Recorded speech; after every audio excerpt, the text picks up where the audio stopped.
咁啊，大家都已經係打過一場波，對於雙方面嘅球員亦都係比較認識嘅。咁啊，包括咧就中國香港嘅懷頓啦，上一場咧佢嗰個右邊嘅威力都大㗎，咁所以場波咧孟加拉咧都比較係着重咧就 hold 住佢揾人啊。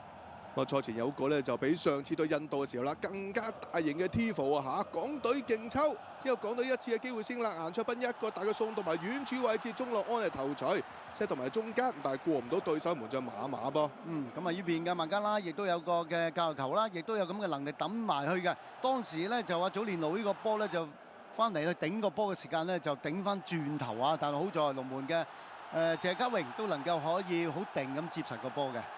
加榮呢場波就取代啦，因為十字韌帶受傷關係，需要長頭嘅 captain 門將就葉鴻輝嘅。另一次機會見到就阿華頓一個長傳送到埋遠處啦，鍾樂安就似乎有少少俾人掹掹地嘅嚇，之後仲就周元德嘅咬射都係省眾人。呢個波就我都覺得咧，周元德咧係俾對方咧就掹住件衫啊，咁樣亦都失咗重心。咁啊球證就冇睇到啦，咁個波就冇俾十二碼㗎嚇。然之後咧就去到上半場中後段啦，留意呢邊啊，卡斯一控就甩咗腳彈翻轉頭，益薩咧就好機警嘅老大哥啊，放正選嘅費蘭道偷走個波，亦都博到犯規，結果球證指向12碼點噃。當時呢個波佢攞到嚟應該問題唔大嘅，咁啊但係最慘嗰腳咧就先報啊，先報嘅時間就心急啊，咁啊派出啊隊長嘅安永佳，咁安永佳咧都似乎射呢個波都好有信心嘅，咁啊射出一個咧貼地波不特止啊，龍門都捉錯路嘅。亦都係計咧，就上個月啦嘛，泰皇杯咁啊對住伊拉克嘅時候啦，再次操刀12碼成功得手，36分鐘主場之利嘅香港隊係領先1-0啊嚇，相當開心啊！叫呢邊咧就安永佳啊，成班球員係即刻衝去國球旗一齊慶祝啊，無分彼此。即係輪到呢隻孟加拉嘅一次機會啦，送到埋 set 到熱傳嚟自查祖利嘅，嗱好嘢啊！咁見到就顏卓彬啊，成功係頂翻住個位先。整個上半場咧就孟加拉好似呢個波就最有嘅威脅同埋個組織係最好嘅。咁啊上半場就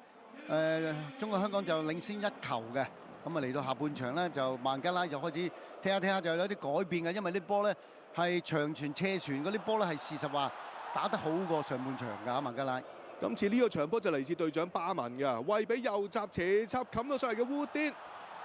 但好彩啊，門將嘉榮出嚟都夠晒快嘅。留意追翻轉頭最近個場區球員就係7號嘅祖連奴啊，都爭啲俾呢邊咧就烏甸可以偷襲得手。咁呢邊個波就搶到嘅，最後呢個波可惜就笠得啱㗎啦，係腳風唔係好順啊，咁啊就祖連奴呢個波只要笠得準嘅話咧，就呢個波就咩啊，就可以係。費蘭道啊，冇錯。哇！呢下戳埋嗱，如果粒中的我哋拋開比數咧，成件事爭好遠。咁啊之後咧，費蘭道由於亦都似乎有啲受傷啦嚇，咁所以到咧就退下火線啦，換入咗上場連中3元嘅功臣啊，大紅人就李小恆噃。然之後有幾多831次機會啦，烏甸一個傳送到埋嚟，嗱呢下就好毒㗎嚇。咁但係就遠處或者伊斯林就接應唔到，已經響起警號㗎啦！呢個波咧，其實香港隊好多球員喺度啊，都俾佢 send 到個波埋嚟。最後呢個波其實佢係掂到㗎，不過就撻咗 Q 咁解啫嘛。咁啊，球亦都見到咧，就係呢邊啦，門將謝家榮一下大腳送到埋嚟啦，一壓之下，嗱留意呢下啦，周元德嘅防守啦，咁啊球證認為佢又踩中咗23號嘅蘇美。咁啊，吹罰之下仲要黃牌，兼且上半場由於周元德已經有牌在身，結果就2黃就變成1紅。周元德係被逐離場，港隊只能夠10人應戰，亦都成為咗呢場賽事嘅轉捩點。冇錯啊，就係呢個波啦。咁啊，一頂埋嚟嘅時間又快腳嘅拉基何身啊，因為當時其實就喺後邊走埋嚟㗎，變咗佢係比較主動嘅。但係當然呢個波咧 set 埋嚟嘅時間咧，亦都係 set 到落嗰個位啊，佢出腳就出到啊。係啊。咁啊，先見到就快謙一下大腳長傳啦，遠處位置伊斯林再 set 翻埋嚟，結果咧就拉基何身就搶快過陳俊一步啦，咁結果就射成1-1平手啦。到臨尾階段方面啦，禁區頂位置呢下左腳拉射就係何身，結果咧就斜出啊，最終雙方踢成1-1平手，大家有得亦有失啊，咁啊港隊賽後得到8分嘅嚇。